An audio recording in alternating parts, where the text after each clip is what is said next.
Welcome back to Two Homers and a Realist, guys. It's big week, Michigan game. It is kind of do or die, all or nothing.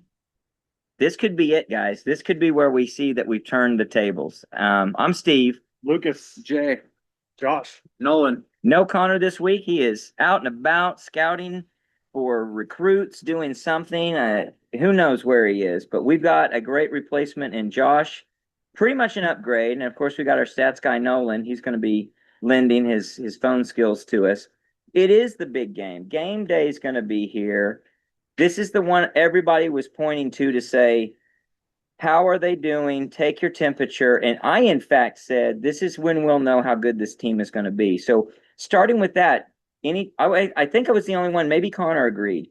Do you guys, have you changed your mind? Will we know after this game how good the Sooners really are this season? I mean, Jay said this was the biggest game of the decade for us, which I think is nuts. In an overall, In a decade or of the decade? 5 years or 10 years? it doesn't matter. Okay. I just think it's important from the aspect of you lose this game, it could derail the rest of the season in a weird way. And the flip side, you win this game, we have 75 plus recruits that are going to be on campus. From all we've heard, we have spent endless amounts of hours in the off season preparing for this game. So the coaches obviously felt like it was a must win, do or die game, probably because of how difficult the conference schedule is. Mm-hmm. Even though this is a big league non-con game, you can't have an extra L in that column. And then nationally, of course, everybody knows what the perception is of Venables and OU and the conference and whatnot. It's massive. I mean, it's great having 75 recruits here. If you lose, it really hurts them thinking that OU is the place that you want to go. It depends on how you lose. But also, if this is the catalyst for how the rest of the season is going to go, and you go 6-6 again, and Brent Venables is gone, well, then it did you absolutely no good to bring those 75 guys in, because maybe 3 of them still want to come to OU. Wouldn't do any harm either. Right. You're going to get fired and whatever. Right. I mean, But at the flip side, You don't You not go bring out- them in. you go out and you throttle I'm not saying Michigan. that. You throttle Michigan, and you get a momentum going. That's right. it's just how it is. It's how college football goes. I don't think it's make or break unless we just come out completely flat and get dominated. Then I think it's really negative for the recruits. I think if you come out and dominate Michigan, it builds a lot of momentum, but I don't think even that seals the deal. I definitely think that gives you the big leg up on everybody. I don't know So if you're saying like the floor isn't crazy low, And but the the ceiling ceiling- could be really high based on national Well, perception. yeah, and yeah, how for these all of recruits it, go for through the everything. reason I think it's such a big deal is because I don't think Michigan is a great football team. I Right. think they're Bigger name than they are. good team. Yeah. And if we can't beat a good Michigan with a freshman quarterback, then I don't have much hope for the rest of the season. Well, that's where I think for sure we will know something in the negative. If we come out and can't put pressure and we can't dominate up front and our defense doesn't look stout, we got problems. But I don't expect that at all. I could see, on the other hand, us coming out and having a difficulty holding back their defensive line. And that could be worrisome. It's not necessarily catastrophic, but it could be that you're disappointed that you took on Michigan this early in the season and didn't have time for everything to gel to then be a better team in 5 or 6 weeks. I mean, it's probably at worst the third best defensive line will play, but it could be the best defensive line we play all season. So, a lot of positives and negatives can come out of the game. If we can hold our own and we win this game 7-10 points or something, and we can actually Ott can run the ball, Mateer does have some time.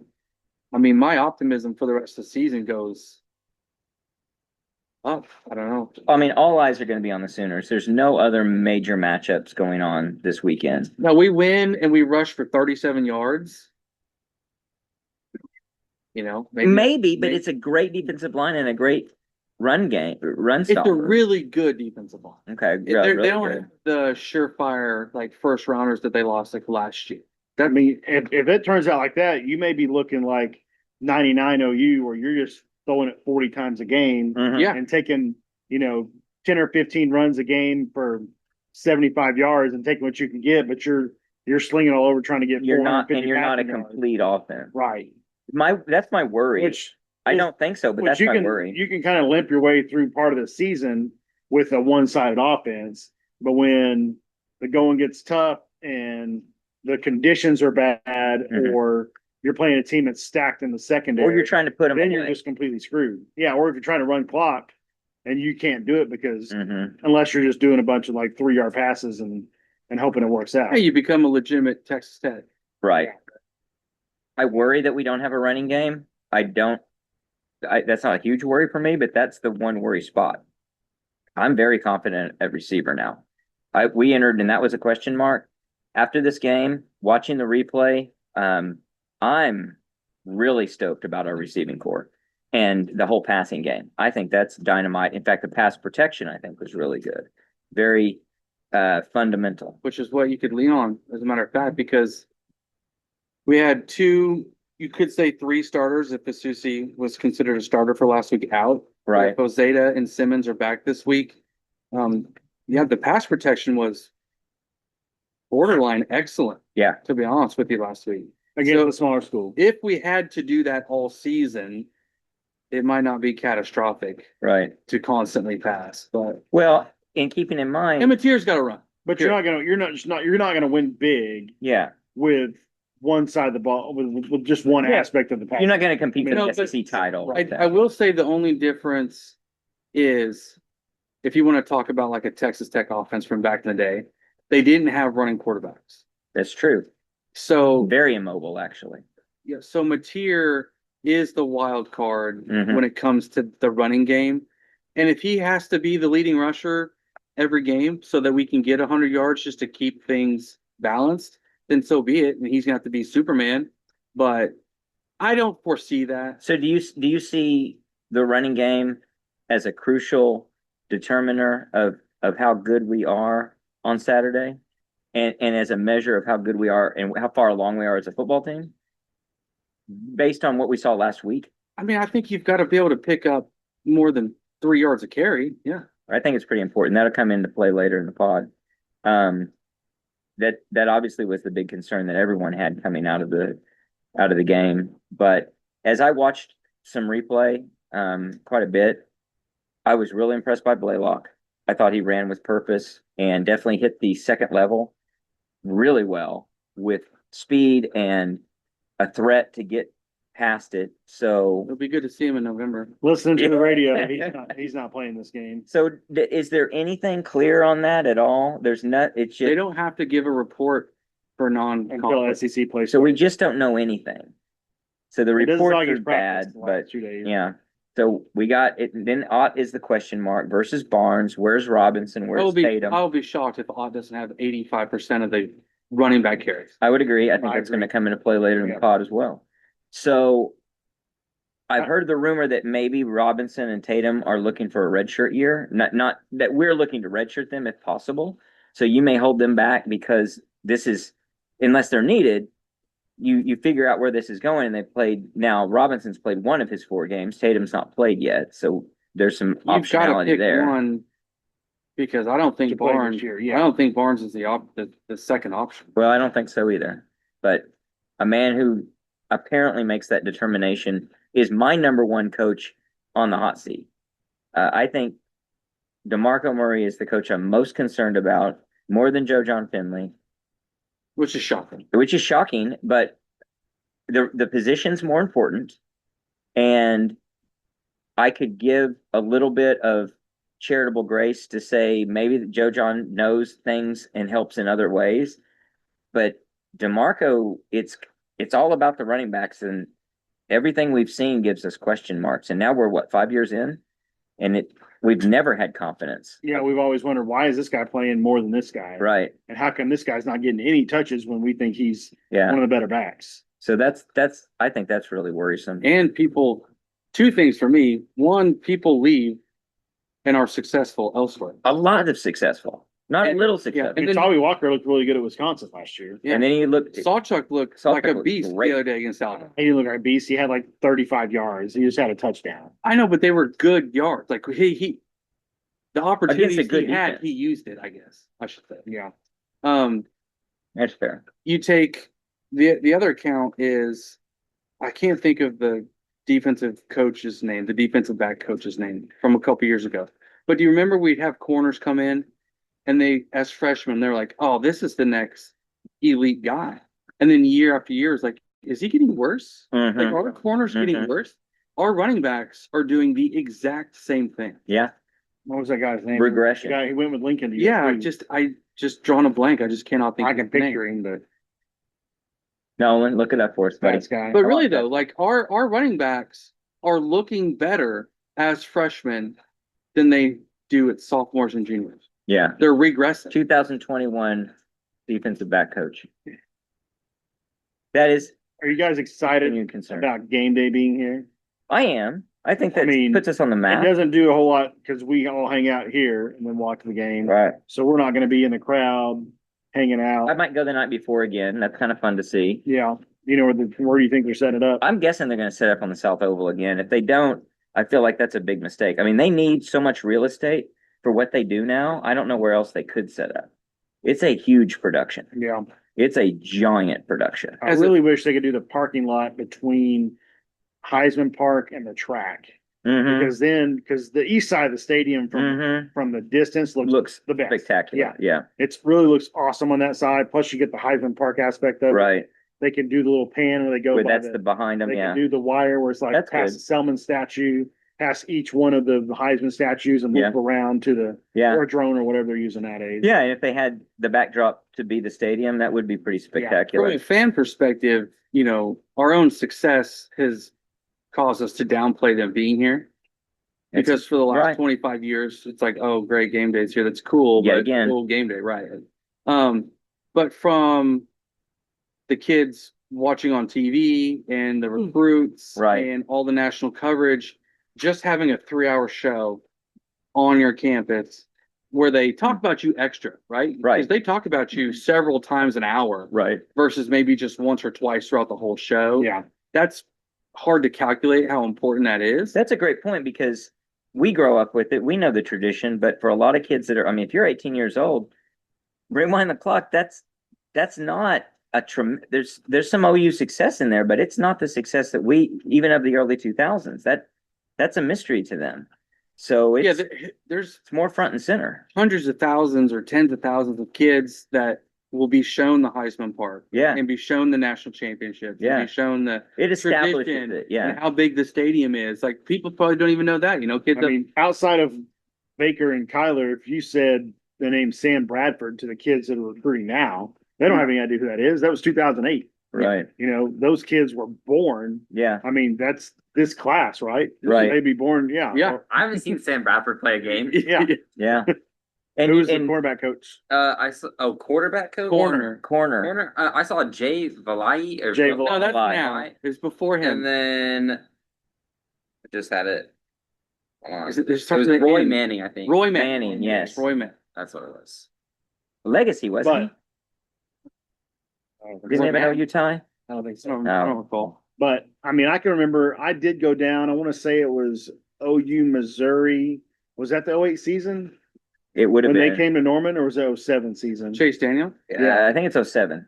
The 07 I season? think so. I don't know. No, because we weren't that high ranked in 07, I don't feel like. No, in 07, we beat him for the Big Big 12 12 championship. championship in 08. 08 would beat them. That was the two. They were number one. We beat them in that. So Yeah, but it wasn't for the championship. In 07, we beat him for the championship like 35 to 13, 38-17. 38-17. So then they came to Norman in 08, And it was, and game day was here. it was probably part of our. Because I want to say 60-point that was set up where I'm talking about over there by Heisman Park. Was Heisman Park even a thing in 08? I don't know. I don't think Or was so. it? Because I can remember the East Side Stadium See, being really cool. it would have been brand new then too. Well, I don't remember the second deck and the third deck. I just mean the facade on that side of the stadium is way nicer than any, because you got the parking garage on the west side, Right. the north I side. don't think you had that then, I but mean, if yeah. you stand at the field house and look to the north side, it just doesn't look anything special. You got the clock up there and the Right. fountain. Well, but And then the south but side. none of that looked that way. Yeah. Right. Yeah. So, I mean, I'm pretty sure the east side 2005. is when the east side started. It's when the Heisman Park was Okay, started. still was there. So I'm pretty sure when game day came from Missouri and I went down there, I want to say that's when it was. One Well, of my that'd be a good early, spot. before it was, did they have game day in the nineties?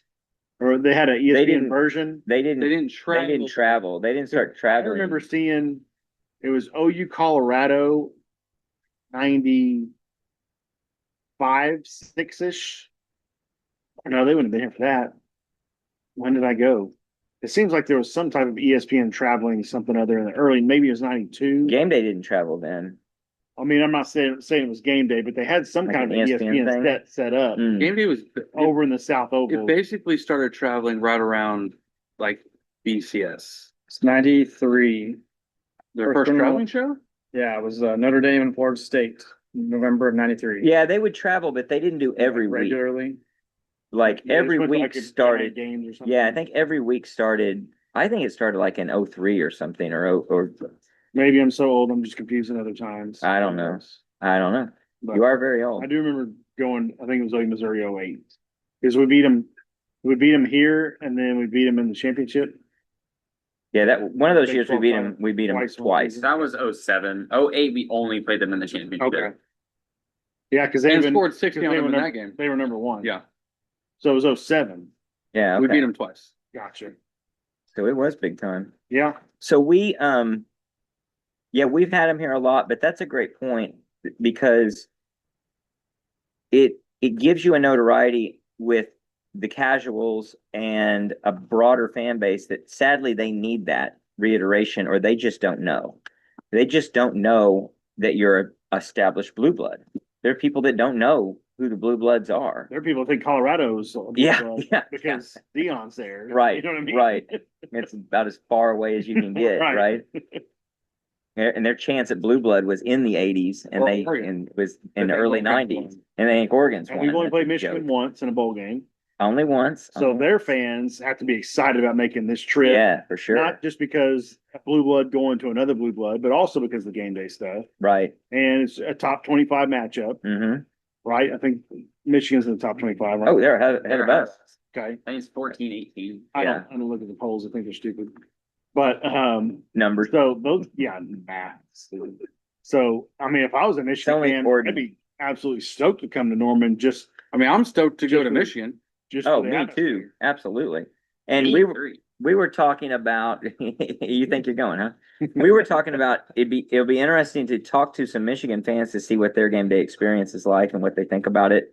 And what they think the stadium's like, not to get off on that tangent, but we got our concerns and I think everybody's pretty concerned about some of the Well, they're going from The shortcomings. 105,000 to 83,000 too. So yeah, but I mean it's all of it is to see what their experience is and if it's impressive, if it yeah, kind of lives up to what they're used to seeing from their own, as well as Ohio State, as well as because I'm sure a lot of the people that are coming here are guys that go to watch it in Columbus Yeah. when it's played. So all of that's pretty interesting. It's just great to have this high profile game this early in the season, but it's also nerve wracking. It's a lot of stuff can happen and a lot of it not so And great. there's pretty much no other game that's even remotely as Right. close. I mean, There's you nothing. could say Iowa State, Yeah. but the country Oh, come doesn't on, care. right? and Kansas, Uh-huh. Missouri's decent. So all eyes will be on Norman, Oklahoma. Yeah, Kansas, Missouri is a much bigger rivalry than it is a game. Iowa State, Iowa might be the same. It's just hard to paint national implications for either of those Yeah. games, right? And And Iowa State can win the Big 12 at this point. But I mean, the country doesn't care. the country doesn't care. It's not gonna shape anything. Like we know one team from the Big 12 is getting, and probably just one team is getting I into mean, the people in New playoff. York, there's tens of thousands of Michigan grads from New York. Yeah, it's a and- huge school with a huge following. So Vice from coast to coast. it's one of the big ones, right? And so you're gonna run into it. You're gonna run into a lot of people that are gonna be eyeballs on this just from that standpoint. Beyond the fact that it's a top 25 matchup, two teams trying to become the teams at the top of their conference. Both of us coming up a little bit short. And if you're just a Joe Schmo on a Saturday night that just loves football and wants to watch football, and you're like, what am I going to watch? I mean, what game are you going to pick? I Right. mean, Not even close. yeah. Not even close. So that'll be great. It'll be nice to see the game day crew and then Herb Street doing the game. Yeah. I hope he doesn't bring his whining. Did you see that on Twitter? Whining? Oh, you see that? Apparently, they took a lot of heat for the North Carolina TCU game, that it was all UNC all the time, Chapel Hill this and North Carolina that. And then, of course, the game starts to unfold and it's a blowout for TCU.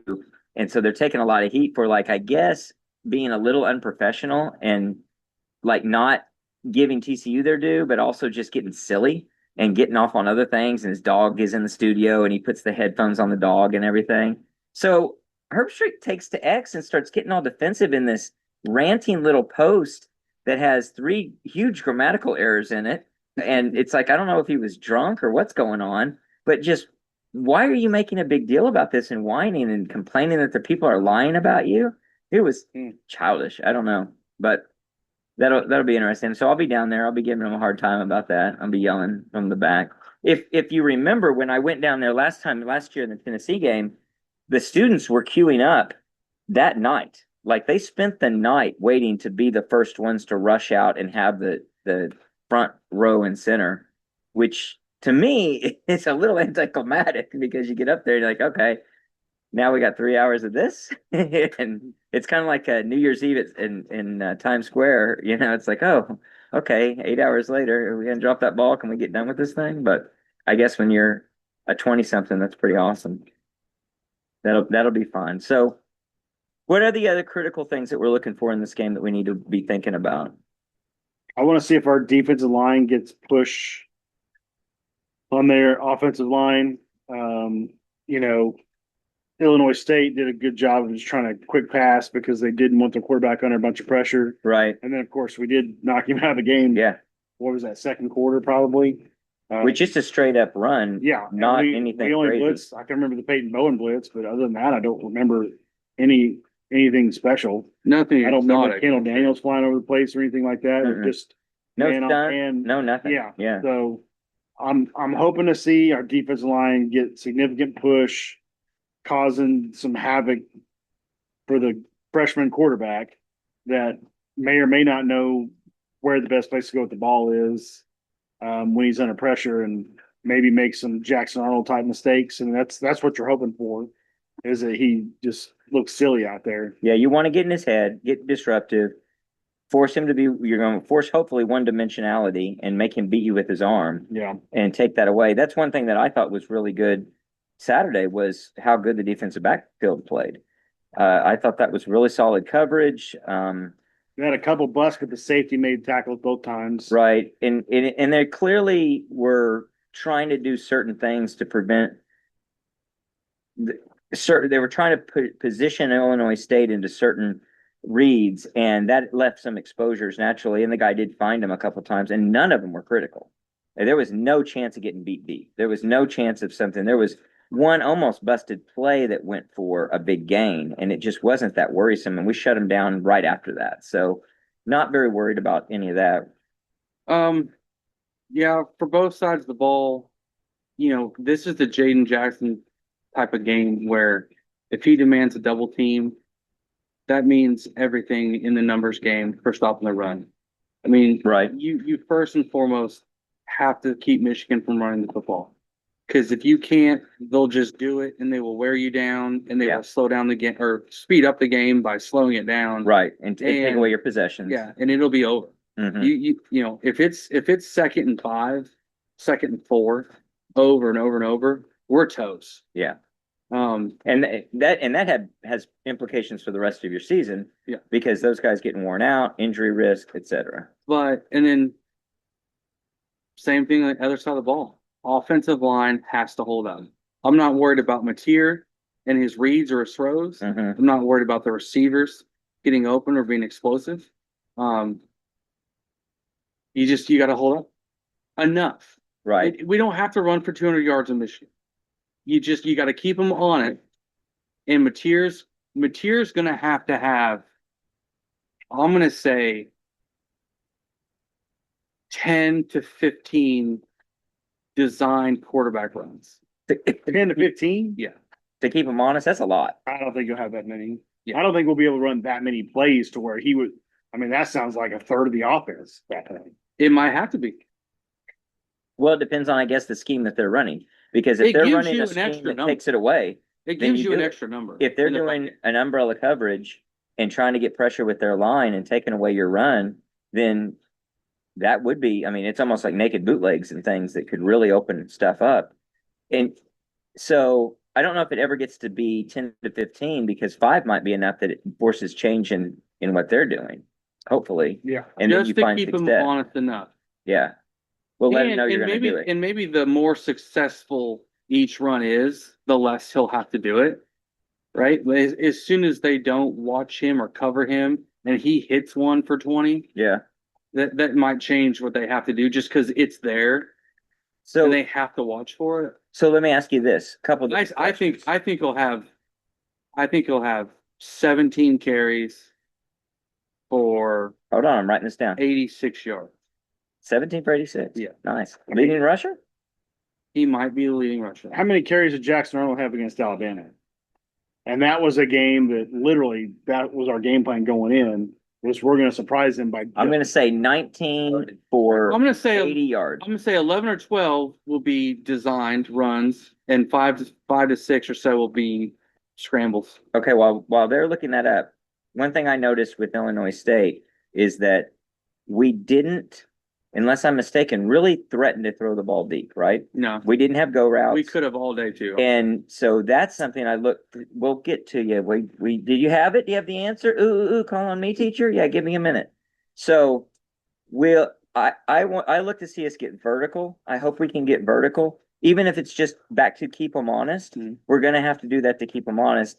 And perhaps that is why we weren't able to run the ball as effectively, because we never went to that against Illinois State and opened that up. So Novin, I'm ready for you, buddy. So he had 25 carries for 131 yards.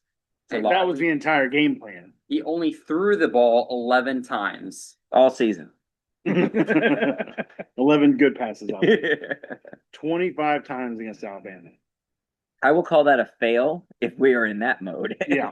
So, I mean, 10 to 15, that is doesn't not sound like a 10 to fail. 15 is crazy then. It doesn't sound crazy. Yeah. I would have only guessed like 16 or 17. I guess, what I guess, 18, 19, what'd I say? Yeah. 25. I mean, 25. that probably includes a couple scrambles. And he's a Right. good runner. They both are. Yeah. Yeah, I can see that. I Other just hope we than, don't have to resort to that game plan. yeah, hopefully, and you're not saying that. You're saying it's a keep them Yeah. honest, not a resort to. I mean, this is a win at all cost game. I think we do it Yeah, regardless. for sure. I think we do it regardless because Okay. It Good is a question for threat. that. Here's my other question I was going to ask, and that's perfect. So, do you think we will run a trick play of any caliber, and will that include any type of special teams trickery? I don't think we're on a special team. I think the only chance we run a trick play is if it's mid to late third quarter and it's a one score game, that maybe you do something you think is going to hit for a touchdown. Like you're not running a trick play Like Canic's on not throwing a on a pass? 3rd and 7 to try to get 10 yards. It's a go for broke situation. Okay, yeah. Because you're up by 3 to 6 or something and you want Break it. to extend that. So Okay, what do you think? Trick play? You expect to see trickery? I don't know No. anything about Arbuckle. I don't know. It's still 4 years in now almost. I don't know much about Venables. I think if we're running a legitimate trick play, the offense is stagnant late into the game. So not like we're setting it up to do this, No, which was yeah. a Lincoln thing. No, it is More it'd like be a it's a necessity. resort. What do you Yeah. think, Josh? Do you expect trickeration? I think we'll see a trick. All right. Yeah, I don't think we'll see a double throw. I would maybe a Leaf reverse. flicker. the reverse is Yeah, a trick something- play. No, a reverse isn't a trick, but a throw out of a reverse is a trick Yeah, play. like somebody other than Mateer throwing the ball. I call a reverse. Would call it a trick play. No, reverse is part of football. I mean, We that's don't run just as reverse. common as a jet sweep nowadays. Yeah. We don't run reverses. Well, that's a debate. It doesn't matter if we run them or not. Reverses aren't trick plays. Yeah, Okay, well, reverse is a trick. All right. All right. A 2 reverse questions. throw is a Nolan, pitch to a running back and him throwing it is. will we see a trick? No. Okay. Question of the week. No. Oh. And that's a good one. And we could debate what it is. Is a reverse a trick play? The reverse itself is not, if you throw out of it, it is. Okay, I agree with that. But so Connor gets to vote in this next time. If we ever come up with that, will we run a trick play? Okay, I'll I agree. want to see the A debate. standard reverse is not a trick. What play. about a double reverse? Double reverse is a trick. Double reverse is definitely. Tight end reverse to Keith Jackson, who goes 88 Now, for a touchdown against for Nebraska. us- That's a trick. For us, though, I think a reverse is pulling out all the stops because it's not something we do. We really don't. What I I want to mean, if you see, hand, if Mateer hands it off to Ott and Ott. Ott to and Ott Burks. flips it to Burks and Burks Yeah. runs around, that's not a trick play. That's essentially just a wide receiver counter at that point. that's It's just not borderline. what we do. That's borderline. I don't know. That's borderline. That's two guys touching the ball. That's three. Well, I meant two after the Yeah, but But quarterback. that's the Yeah, reverse. it's actually four because the center touched the ball. So, do you think I want to see us pull out the full Uno deck. I want reverses. I want draw four. I want everything. Well, let's get into some of those things. Let's start with some trivia. So Connor's not here, but Thank God. excuse me. Let's see if we can. Yeah, exactly. It just chokes me up. You're verklempt. Very verklempt. So he did send in some trivia and a prop bet of the week. So we'll start with his trivia. And I knew this answer. I'm gonna guess we know this answer in this order of confidence. So I'm gonna start over here and work our way around. The question of the week is this is the first time that OU and Michigan have played outside of the 76 Orange Bowl, which was the national championship game out of the 75 season. So who won MVP in the 76 Orange Bowl? All right. Do you know who won the 76 Orange Bowl? No, OU. No. OU Okay. won the 76 great. Orange Bowl. It is great. yeah, of course. You It's our said that a little sarcastically. No. Seeing as I don't know much about that era, I'm gonna go pretty much as far back as I can and say Billy Sims. Well, he was on that team and he was a redshirt freshman, so no, he did not That's win it. close enough for me. I'll take But, it. however, you're warm. Josh, do you not looking it up? Do you know? I do not know. Jay, do you know? I don't know, and I don't even know if this is close. I'll say Pruitt. That's too late. He had already graduated. Greg Pruitt, who had the NCAA record, he may still have it for the most yards per carry. He was a monster. That's also, Again, Close. this was before I was born. I'm gonna say Steve Davis. I was alive. I was 6 months old, rooting hard for my favorite player of all time. He wore silver shoes, Joe little Washington. Joe Washington. So that's pretty fun. And that was the first time anyone got a chance to, or the nation really got a chance to see him, if I remember right, because we were on probation. And at least in the 74, I think it was I'm not sure if we were on TV in 75, but I know in 74, the argument is Archie Griffin doesn't win the Heisman if the Sooners are on television, because everyone would have seen Joe Washington, but no one got to see him, basically. So I go back and watch some clips of that. It's pretty special. Now that'd be interesting to see if we can meet someone who was at that game that'll be at this game. I obviously wasn't. I don't know anybody who was. Joe Washington will be here. Joe Washington will be He'll on here. the sideline. Well, we'll have to get him on the pod. That'll be pretty Let's see if he good. knows the answer to that question. He's pretty sharp still. I think he's Switzer was knows there. it. He'll be there. Switzer was there. Switzer was there, baby. Yep. That was pretty special times. You talk about a spoiled fan base who went from game of the century in 71 to just an ascendant team. They get Barry Switzer, who doesn't lose a game until 1976, is tied by USC in 73, wins 2 national titles. That's a pretty awesome spoiled fan base right there. I want that. I want Not to be add to not cart. to be duplicated anymore. ever. No way, No. right? I mean, No. how would you? Because that honestly took a whole group coming over from Arkansas, and that coach dying, and then Fairbanks leaving to go to the Patriots early, and then you the third guy up is one of the greatest in the history of the sport. That's pretty damn special. Well, just from a player retention aspect, it's just not going to happen. It'd be so hard from so many respects. I don't know. When you talk to Barry in person, and his charisma.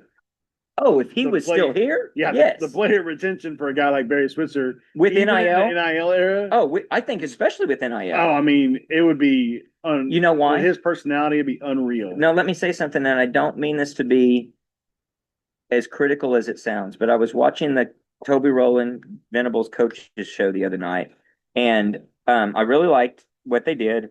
I wish they would have him blow up more plays and show, what's going on. I thought that was really interesting and informative. But I'll say something critical about Venables because everyone's different. He's a lot more Gary Gibbs than he's Barry Switzer. He just doesn't have that charisma. Is there a current college coach that even comes close to reminding you of Barry Switzer? No.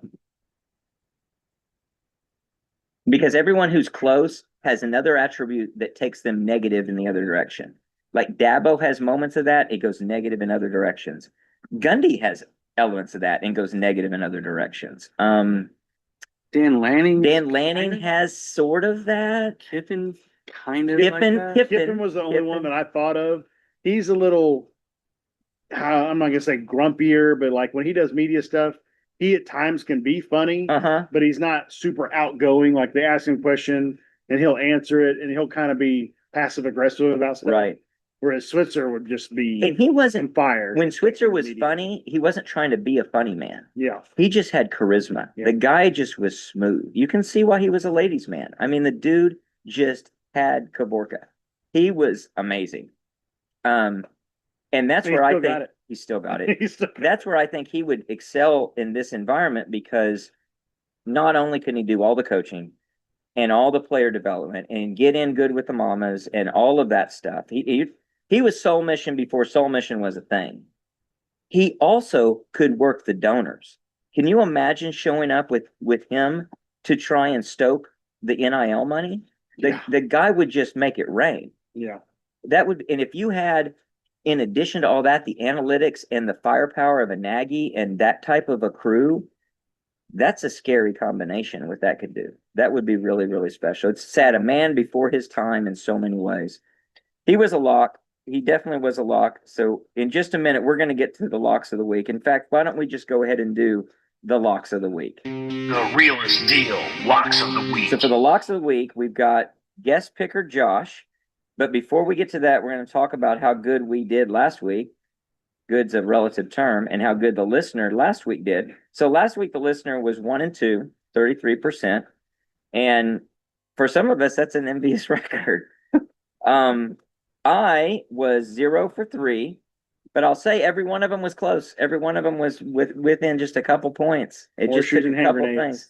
things. I was hoping for some hand grenades, to tell you the truth. Connor was 1-2, Lucas was 1-2, and Jay not missing a beat, picking up right where he left off, 3-0.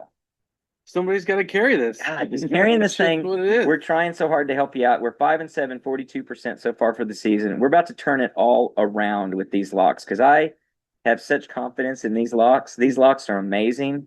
You guys are going to love these locks. I'm going to come back to mine though last. Let's start with our guest picker, Josh. Josh, what do you got for your locks of the week? I've got Michigan State giving 4.5 over Boston College. OU 5.5. 4.5. Was it 4.5? It's 4.5 Is it now. 4.5 now? It's 4.5 on DraftKings, I believe. Okay. It's 4.5. 4.5 over Michigan, and Tulsa 4.5 over New Mexico State. So I'm hearing a lot of 4.5s. That's all I know. So 4.5. that's pretty interesting. All right. Well, Connor sent his picks in, and he was kind of on the 2.5 pick train for a while. Illinois giving 2.5 to Duke, SMU giving 2.5 to Baylor, and Mississippi giving 9.5 to Kentucky. So that's interesting. I think I saw that somewhere else on somebody's sheet. Lucas, tell me your picks. I also have Ole Miss minus 9.5 against Kentucky, which that completely makes me rethink it that Connor has it. I would too. Because we screwed ourselves last week. I with would the Boise too. pick. I would too. I've got Oregon minus 27.5 against Oklahoma State. Ooh, that's a good number. So you must have found a good line. I did get a good line on that. Yeah, because that 27.5, that's only 4 touchdowns. Like, Yep. that's a big difference maker. I can see Okay. that being 30.5 by kickoff. It's more than that now. So go ahead. Nope, it's 27.5. Got it on the sheet right here. Keep going. And then I've got BYU minus 18.5 against Stanford. I watched some of that Hawaii Stanford games. Stanford's horrific. I expect BYU to score some points and win that game. All right, Jay, what do you like? We ought to start with you and end with you, and that's all it I is. don't Can you know. pick for me next week? You might not want me to. I'm gonna go Texas. Oh, sickening. Minus 36.5 for San Jose. So you think it's a bounce back game for Oh, Texas? absolutely. They're going to try to. I don't even think it's a bounce back. Well- Texas is better than what they looked like. And they are going to absolutely unload on San Jose. I tell you what I don't like about it, it's the 36.5 because that's a tough number. That's an easy number to get a backdoor cover the other way. However, I think if they have an San Jose opportunity, State's not going to score. well, they're not. And if they have an opportunity for Arch to score, they're going to go for it. They will be throwing the ball deep deep into the fourth Oh, yeah, quarter. this is to easily, salvage his this is Heisman. easily 52-3 minutes. It's a lock of a lock. I'm taking Vanderbilt Okay. plus 1.5 against Virginia Tech. And I'm going OU minus 4.5. Nice. I like it. I like it a lot. In fact, I like it so much. That's my first lock of the week. Sooners 4.5 against Michigan. Now you know you're screwed. That is. It doesn't feel good. I got bad news for you, buddy. I went against you last week without knowing I was doing it, and it didn't work out for me. Now I'm with you though. I'm with you. I've got South Florida getting 17.5 against Florida. I'm worried that Florida's injuries are catching up to them. I watched some of South Florida last week against Boise State. I don't know if Boise State is just not good without what's his name, the running back, Genty. I think Arizona State's in the same boat without Scattaboo. So I think that both of those teams are suspect. However, South Florida looked pretty impressive. This is the kind of game that South Florida is up for, and Florida's got every reason to be looking forward because Florida has such a daunting schedule in front of them, and Texas is coming very soon.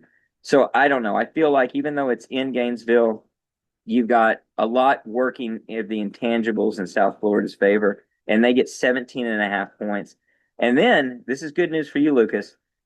I like Oklahoma State getting 29.5 on FanDuel against Oregon. So you both can actually We win. both can win. We both can win. Oregon wins by 4 touchdowns. I didn't like it at 27.5, but 29.5 is huge backdoor cover territory. Lots of things can happen. Now, I reserve the right to feel and look and admit to be just totally stupid for betting on a team where the coach exposes his bare chest in a press conference. That game could be really ugly. It could be stupid ugly. And it's like, who can do the most? Like, if you're Oklahoma State, you're trying to fly under the radar, right? You're trying to be the team that catches them off guard. It was at Idaho or Idaho State last year that almost beat Oregon. It came right down to the wire.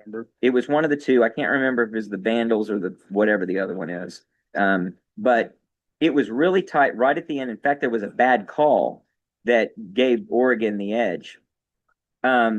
Oklahoma State should want to be in that position. Did Oklahoma State do that? No, they did not do that. They went and called out the Oregon roster, saying it's a $40 million roster. They got the CEO of Nike to say, we are done with Oklahoma State. We're not doing anything else with them as a result of this.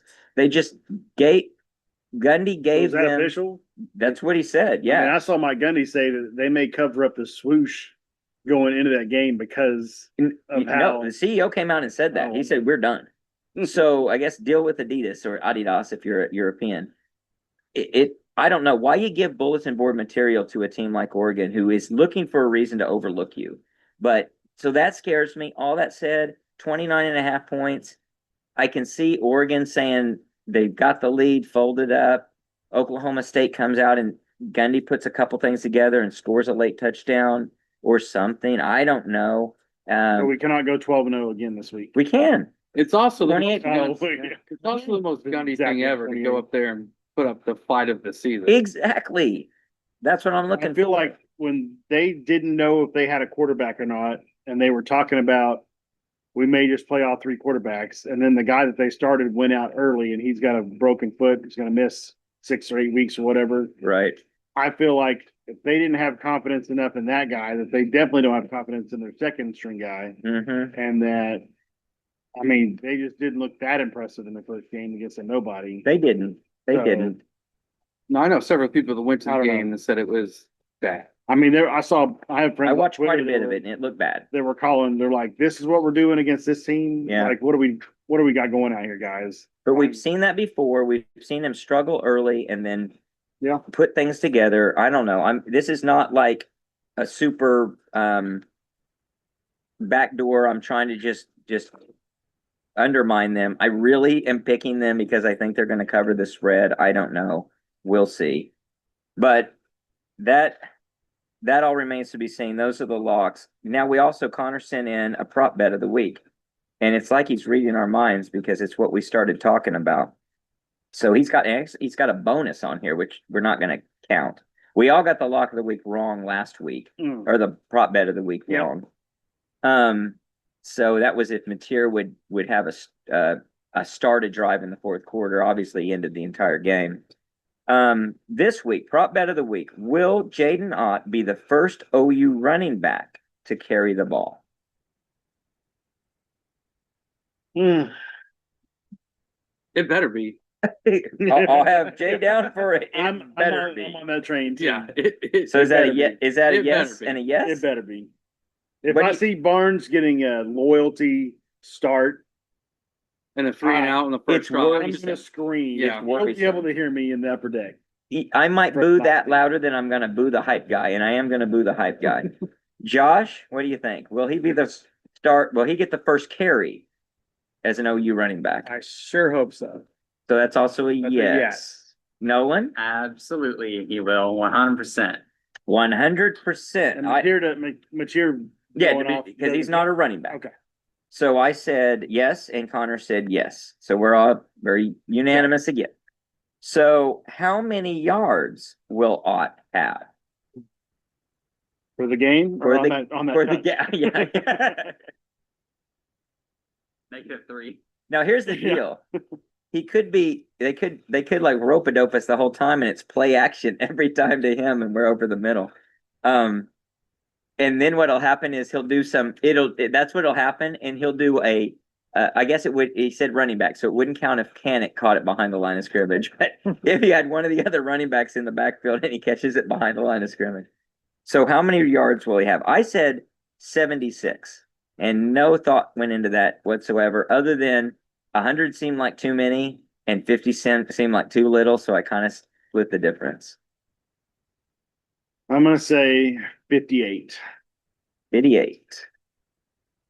I just don't think we'll have a bunch of rushing yards as a team outside of maybe. So the Jay Mateer. has Mateer rushing for 86 yards, if I remember right. Wasn't it something Yeah. like that? And he's the leading rusher. I'll go 69. I Okay. don't know why. Nice. Connor said 97, just under 100. I'll say that's a surefire win if a running back from OU gets 90. So the only way it's not is if he busts one Like or a 65-yard play. or Right. something. All right, Josh, how many yards for Ott? I was gonna say 100. 100's too many, so 103. All right, nice. Nolan, how many yards? I'm gonna go with 62. Okay, that's just a little bit more than your dad, so you're over the low man. Well, I think that is.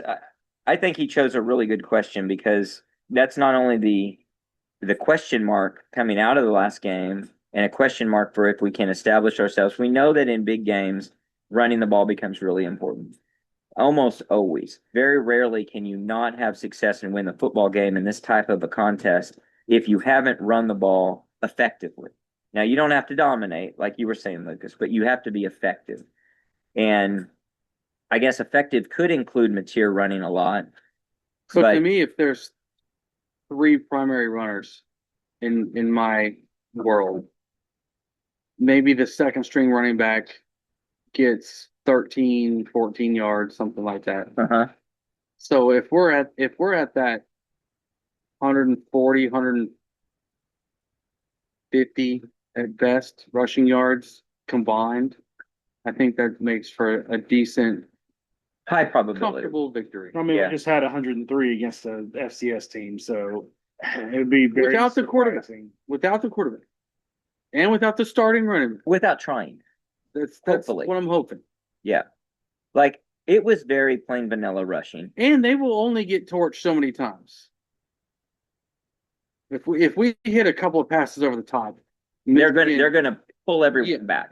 you're gonna have to stop letting that happen. We talk a lot about their defensive line. Does anyone know much about their linebacker situation? Because that's obviously a key when you get to the second level. If you can pull a linebacker away and out of space, that opens up a Well, running lane. I know you can pull one linebacker out for a half. Yeah, and he's a star line. That's right. He's That's their a number big one loss. linebacker. That's a big loss. Has to miss the first half because of targeting in the previous second And, half. and I've got to assume is he the guy that gets the calls? Yeah, I think so. So it's someone else I wearing the think he's mic. their guy. Yeah. And even if he's wearing the mic, there's a lot of intelligence that goes into getting the call and telling the signals to everyone else and what's going to happen. They traditionally have very good corners. And I know they have at least one hard hitting safety, like very downhill safety. But if you can take the top off, They cannot come and help. They really can't help. And then I know 3 yards per carry in the last game is not going to get it done in this game, but if you can get 4 or 5 yards per carry on a consistent basis, outside of like, let's take away which if you take a away few how big if you runs. take away how crappy Barnes was, if you just gave every rushing play to Blaylock, Yeah, we might not even be that concerned. that's true. We might be at 7 yards per carry in the first game. What did That's he true. get? 7 for 9 or 9 for 7? I can't remember. Barnes. Seven carries for 9 yards. 7 carries for 9 yards. Yeah. So that's true. That's a good point. Yeah, if you turn those 7 carries into 38 yards. Yeah. We're not at having least that that's an extra conversation first the down or same. two. And so if you're extending and doing that, it's almost like if you can get the 4 and 5 yard carries and you can get a few over the top, and I don't mean all the way like 60 yards, I mean just something in the middle of the field, which in contrast to prior years, both Gabriel as well as Arnold, Mateer finds the middle of the field real well. Man, he finds the middle of the field. That seems like his most comfortable throw. It sure does. When he was going towards the sidelines, that the hitches weren't bad, but the ones where the running back was sprinting out, he went over 2 on those. Yep, But the sideline throws right, on the comeback was Right. good. right. And then like the over the middle is Mechanic and Burks score across the middle and Yeah, the comeback throws on Lewis the scored across the middle. on the sideline were great. Here's a concern that just occurs to me. I did not like the long throws across for 3 yards. Yeah. The ball, even though he's got a lot of zip on that ball, that's Yeah, a too. long time to have that ball out there to I mean, I don't know if that's a keep them honest or what that is, but that scares me when you I mean, talk about really good corners. Did like potentially. the clip that we saw from the wide receivers when they were looking at the iPad and describing the play. Lewis said that John checked into one of those passes, and then both the Burks big catches that he had, he said John checked into those. Yeah, So that's awesome to hear. He's seeing the field Yep. and knows, at least on those 3 completions, made a check down to a different play, and they all worked. I think that's 2 of them something touchdowns. we just overlooked and didn't talk about post game was complete and utter control of the offense. I mean, he knew where to go with the football. He Right. did not look confused. He No. did not hesitate. He did not look rattled No. at all. He was throwing balls, which We also could- had all day for the most part. Yeah, but we complained about definitely Arnold Double and clutching. even a little bit about Gabriel of they're throwing the ball when the receiver is clearly open. And that is it.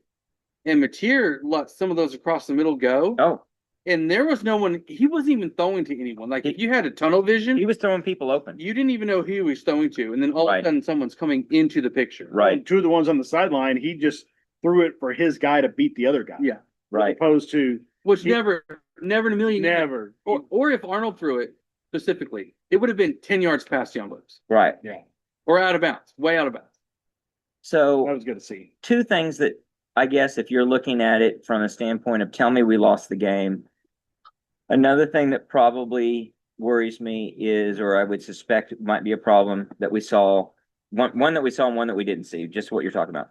The first that we saw was a couple times, a missed throw that could have been an interception, and some of them actually were some tip balls and some drop balls. There weren't a lot, but there was a couple of those. So I worry about a very different football game with a heck of a lot of pressure. Do those receivers that look so good? I mean, they looked great. Burks was making a one-handed catch down the sideline. We just had several really good catches in were contested balls. Do those not get caught, and or do they get tipped and an interception? That changes the composition of the game really fast. And from the same standpoint, Mateer, is this his most difficult contest as a college football quarterback? Probably. Yeah. Up to this point in his Yeah. career, it has to be. So does game speed and opponent ability all of a sudden give us a wake-up call about how good he actually is? Even if he's going to get good, he's never been tested. Like, think back to any of the quarterbacks we love and their success. When they were first tested, it was tough. So when Baker was tested against Clemson, when Baker was tested against Ohio State the Really first time, counter to Tennessee. that. and Tennessee, yeah. I mean, he came through in the end, but for 3/4, he did not look like he should be starting at OU. Right. My counter to that is I don't really freaking care because the other quarterback is his second ever college football game and his very first road. college True. football. So this game might be won on defense. And I'd give us And the edge. my fear on defense has nothing to do with the D line, the secondary, the safeties. Mine is all about linebackers taking the proper gaps. Right. Period. We still beat Georgia to this day if Murray can just take Yep. 2 gaps correctly. Yeah, That led to 80-yard rushing touchdown. that's true. That's a good Michigan point. only beats us, in my opinion, by us selling out on the run and a gap isn't filled correctly, and they get these chunk 60-yard touchdowns. The They other, are not driving Right. the field. They are Right. not driving the field and scoring touchdowns. and for that to happen, it can happen, but man, in my imagination, I just don't see us having a complete meltdown in the backfield, the defensive backfield, the way that we've seen so many times in the past 6 or 7 No, I'm years. not worried about the second. At all. No. I'm not worried about them at all. On But an if you're bringing island and safety- everything. But if you're bringing safeties up, Are you worried at all? I mean, those sounds like famous last words to me. I mean, We cannot possibly like- be No, thrown Michigan- against. no, They Michigan- will- no, they Michigan- will not complete this a is a pass. clip that we put in, we inserted in next week's pod where it's Steve saying, I'm not worried about the secondary at all. But I'm not. And then we end up giving like Well, 295 That would be a yards surprise. passing or That would something. be a huge The surprise. only way that happens to the secondary is we leave them All right. basically on an island because we have like one high safety, man up on the outside, and we've got 8 guys in the box. And that quarterback That's it. pulls a Trevor Knight. You're right. Because all night long, you can't cover that all night, Right. right? You're gonna get beat. get beat on. Yeah. So if we can't stop the run with a front 6 or front 7, and we've got to bring up a safety or we've got to do something else, Right. that's the only way that the secondary is going to be stressed. Mhm. I don't think their wide receivers naturally are going to stress it with this young of a quarterback. I think the hardest parts are going to be Cheetah on a tight end and safeties on tight end. Those are security blankets for every young quarterback there is. Right. Michigan has really good tight ends. They always have, and they always will. The outside, I'm not worried about. The other thing they could do, but I don't expect them to have continued success, is dial up a wrinkle we haven't been prepared for. But I see us adjusting to whatever wrinkle they might have. So you may have success on drive 1, but we'll figure that out and we'll come over and do something to counter. The only thing you can do then is counter the counter. And even if you offensively can design that, can that quarterback execute that? That's a really tough order. It's kind of like a great segue into predicting our scores. Well, maybe so. So if you're ready to go. I'm ready. All right. So Lucas, give me your score. I've got Oklahoma 20, Michigan 17. All right. So covering the original 2.5. I like, but not the 4.5. Jay, what do you got? 27-17. It's a good score. Josh, what do you got? 28-14. Oh, I like that score. Which side? Oklahoma. Okay. Let's not be stupid. I actually have the exact same score as Jay, 27-17. Nice. So 28-14. 27-17. Connor has 27-10. He has our defense holding. Wow. And you say, wow, but let's be honest. Like we've all got them, you guys have all got them scoring double digits, touchdowns, 17, 17, 17, and a 14. Are they going to find the end zone twice against us? I don't know. Connor says no. I actually say they will. I've got 31-17. I like the 17 number, but I think we're going to open up some offense and we're going to find a way to find the end zone.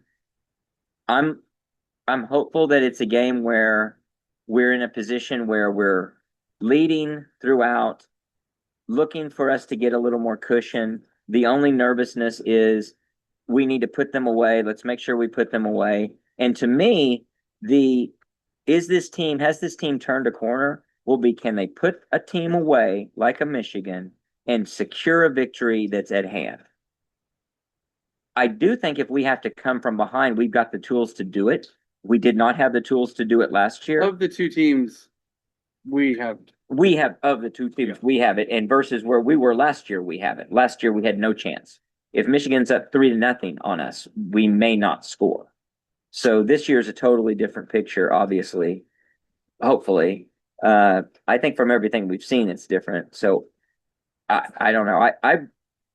If anything, I've got maybe overdue confidence, but I feel like we have a lot of confidence in this game. 31 might be the most points Michigan's allowed in about 3 seasons.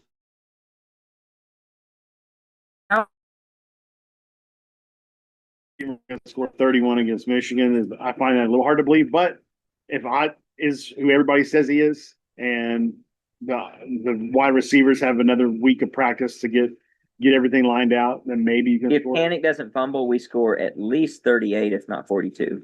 Yeah. And I think we could have scored Against what we Illinois wanted State. to score against Illinois State. So I don't know. And I look back at who Michigan plays in the Big Ten. There's still a lot of thick ankle guys. Those are not dynamic offenses. They're just not.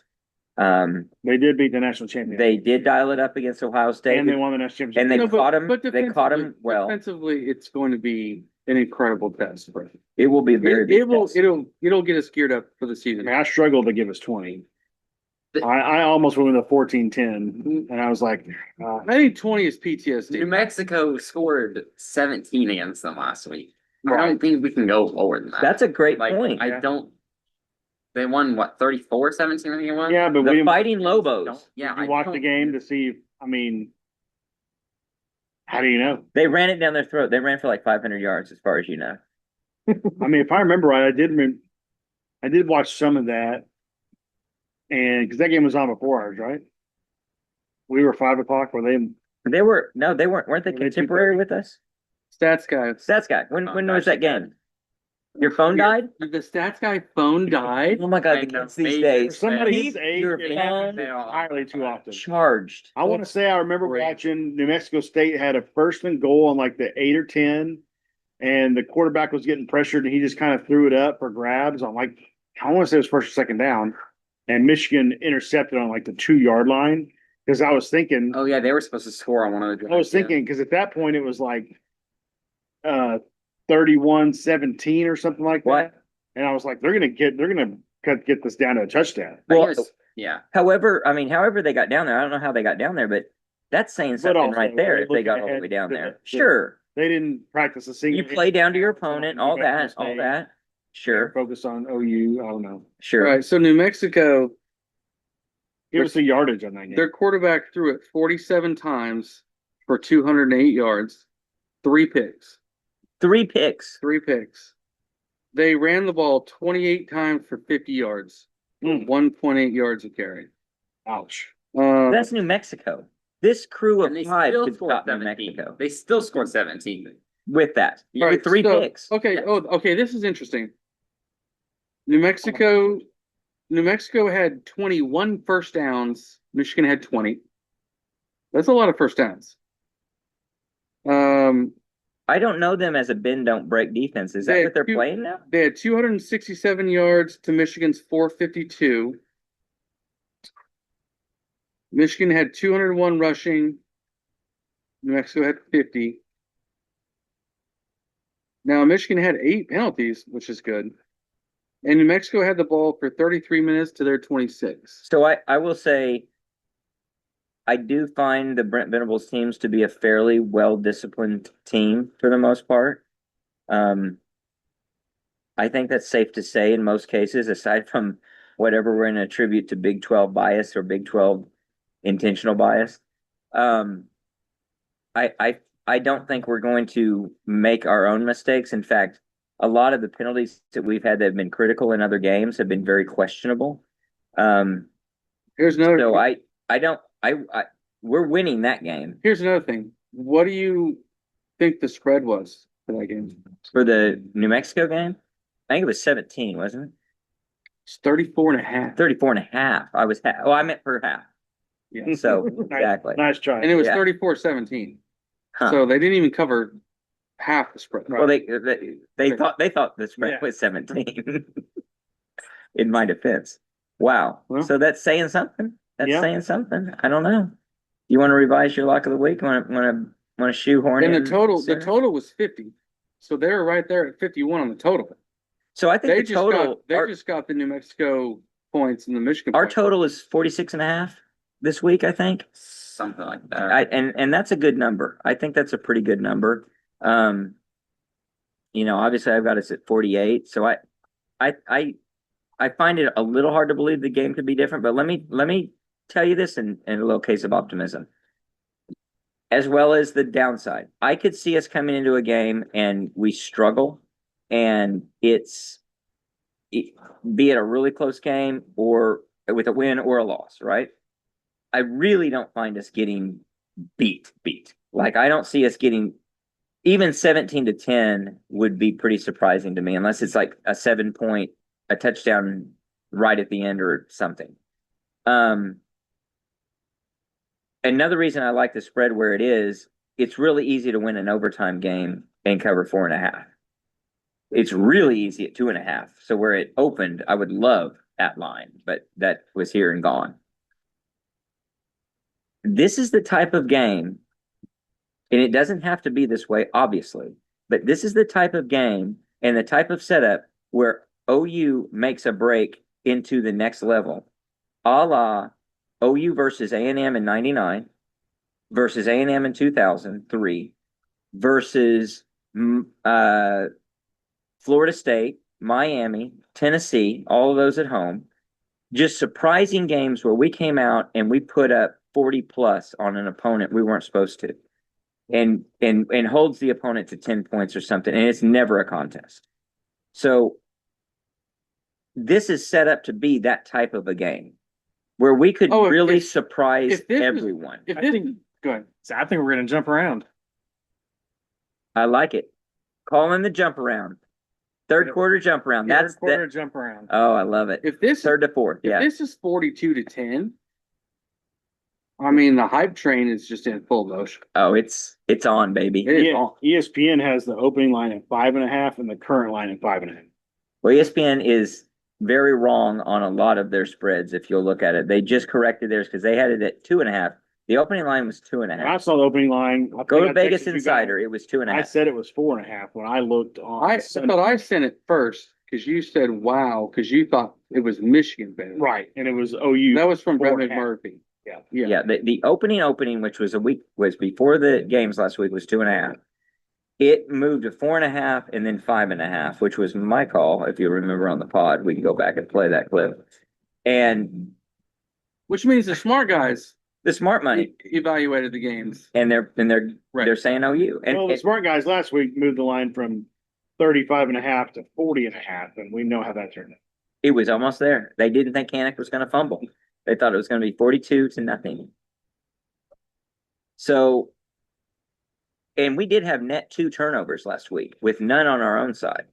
So if we have a net 2 and we give the ball up 2 times, that's trouble. If we turn that around and it's 0-0, or if we get the positive edge, that could be the kind of thing that turns it in our direction. And if you look at it, again, to get us all hyped and emotional for OU, a brand new quarterback facing this kind of a defense, that is a big risk that guy does something dumb and gives us the football. He really should not have much success. To be completely honest. And if you look at, if you want to say that Texas and Ohio State's defense were really, really good, even though they replaced a bunch of players, Arch was in his system for 2 seasons before he got his start. Julian Sand sat all of last year, was the number 1 quarterback in that class. And they both came out and had decent games. Right. They just were not, they weren't throwing it all over the field. Right. I mean, there's no excuse for this kid to come out and throw it all over Owen Field. None. None. In fact, I'll say, Alabama's quarterback sat for 2 seasons right. and was one of the top quarterbacks in the country before he got his first start. And he struggled. You've got to expect this is just an incredibly difficult environment for that kid to come into. Arch didn't visibly look shaken, but his throws were he was bad. shook. His footwork was horrible. He was shook. There were throws when he was like jumping and throwing sidearm when it looked like he could have just stayed put and come over. Yeah, I mean, if this And he kid skips the ball to open receivers, which I don't expect us to give No, up open receivers. literally like skipping that. the ball. Yeah. When's the last time you saw an elite quarterback skipping footballs? No. I honestly couldn't tell you. No. Mateer on the running back throws side to side. Skipping it? He didn't Jackson Arnold. skip it. Elite quarterback. I mean, Well, threw it the- way short. Supposed to be elite. Yeah, but I mean, Like this to this the was a sideline. wide open guy on an out route, and Yeah. Arch hits it 8 yards short. Like, that's Yeah. wild. Yeah. And he's made that throw 50,000 times. I loved how they were comparing his first start this season to like these other freshman quarterback starts, and people in the media were like, "Hold up, this is his 3rd season there. Yeah. You're Right. comparing him to kids that were either Right. red shirts getting the first start, Right. or true freshmen getting the first. Yeah, start. but And he had played in tough environments. He played in College Station. Yeah. He's played in big time games. So you can't say this is the first time he had that kind of a challenge. This kid should be wrapped. Hope so. I hope so too. I think it'll happen. We'll see. We all have OU winning. We're going to be here to cover that. We're going to be here to cover all the post game and talk about what happened, the good, the bad, and the ugly, mostly good, I and think some of it beautiful. we're gonna go in there. We're gonna load up the mop water. We get the bucket, and our defensive line's just gonna mop and clean. Well, I think what'll happen if everything's working right is we get them behind the chains and we get them behind the score, and they know they don't have hope because they're not a come from behind team.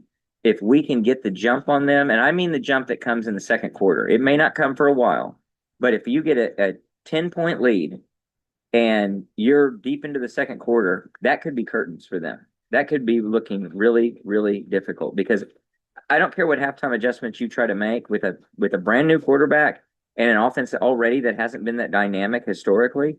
That's a really tough order. It really is tough. If we can get there. If we can't, if they've got answers for us, it could be a struggle all the way down. The one thing that gives me hope that wouldn't have been past years is we can come from behind as well. So if it's a close game at the end, the Sooners can pull it out. Whereas, be honest, there was no hope last year of pulling something like this out. And in fact, we had our own struggles the year before in trying to pull out a game that we were behind in. So, I mean, last year we weren't even comfortable that we're gonna win the Bama game until there was 4 minutes left. exactly. We're Like, how are we waiting for gonna the lose other. the game? How are we going to get Yeah. this one up? Yeah, exactly. So I don't know. We'll be back to cover all of that. I'm pretty fired up. I'm pretty excited. This is what it's all about, and this might be the start of something beautiful. There's your clip. There's your clip for the future. This is Oklahoma football. This is Oklahoma football, baby, and we'll be there. Boomer.